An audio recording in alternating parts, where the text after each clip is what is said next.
कि घेरा में सट के उलट के पलट के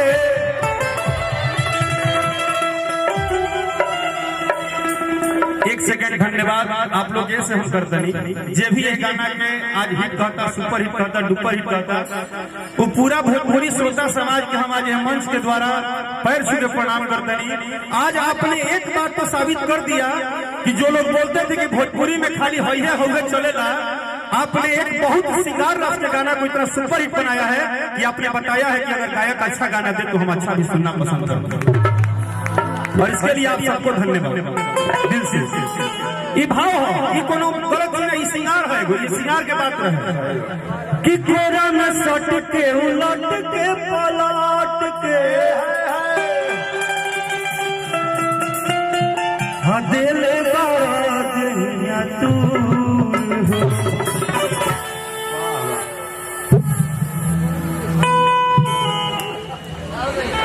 हम अपन दहिया पूरा गाना आज आज हम अपनी हीरोइन बुला रहे हैं। आइए मेरी हीरोइन अच्छा वाले क्या हो अरे मजा ये जो डांस कर रहा तो कोई नहीं करेगा। देखिए यार तो जानते तो क्वालिटी जान यह तो छोटे बाबा है हम लोग काहे प्यार करते हैं यही तो है हम सीधे दिया बढ़िया। हाँ हुक्म सीधे भाव देखिए अरे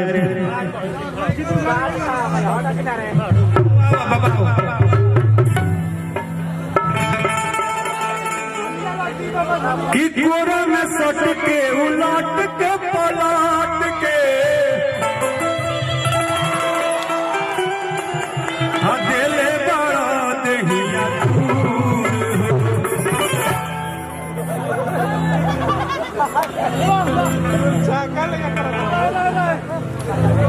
कि बिजली के तार में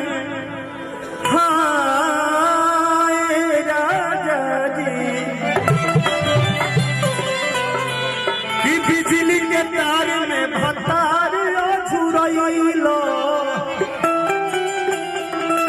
हम मने मने कैला मजबूर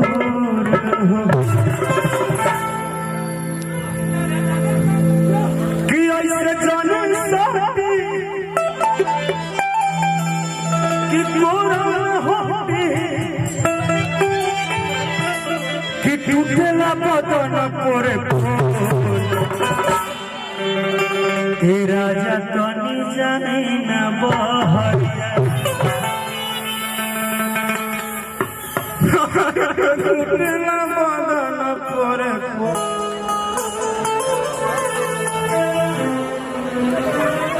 हम मान लो कोनो फॉर्मेलिटी वाला बात कहब तो ठीक ना लगी सही बात ठीक ना, लेकिन एक बात हम का कहबी पूरा सासाराम का हमरा लगता कि पूरा शाहबाद जानता कि अंकुश राजा के प्यार में राकेश मिश्रा बिक गई बड़े पिछले न जाने कितना सालों से कि पूरा शाहबाद जाना था।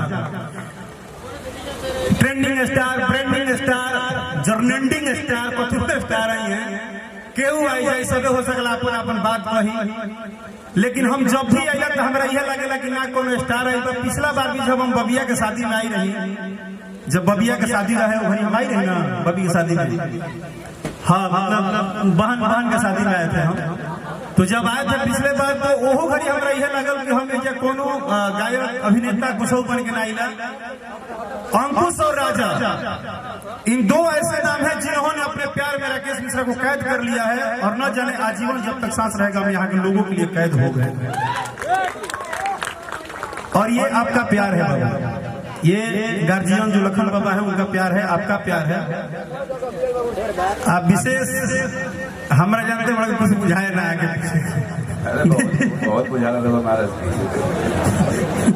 अच्छा आप आए हैं क्या? यहाँ मेरे दोस्तों ओ चिरकुटी प्रसाद ही हैं। Oh my God you R the Lal Lal here. Okay okay या you are government I am सरकार। चलो छोटे बाबा तनी तनी पीछे हो जाओ बोलो बस। ये तो पीछे नहीं लिखा ना बताने के लिखा तो देखे। चलिए धन्यवाद।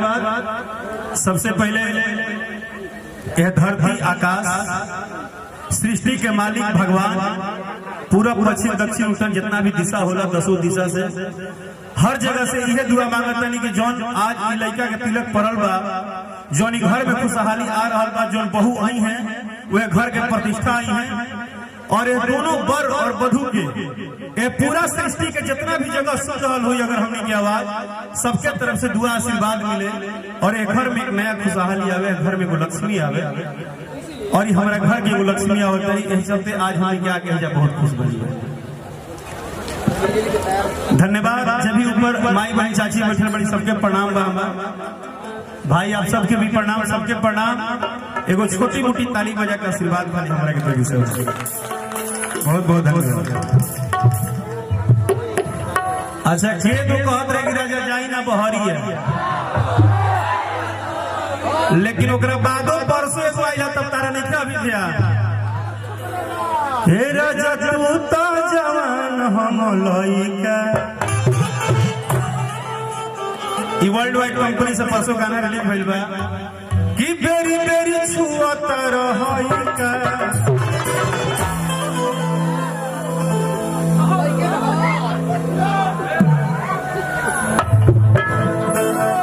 भाई देखा तनी नो है हीरोवा के लड़का है यो। हे राजा तू तो जवान हम लइका,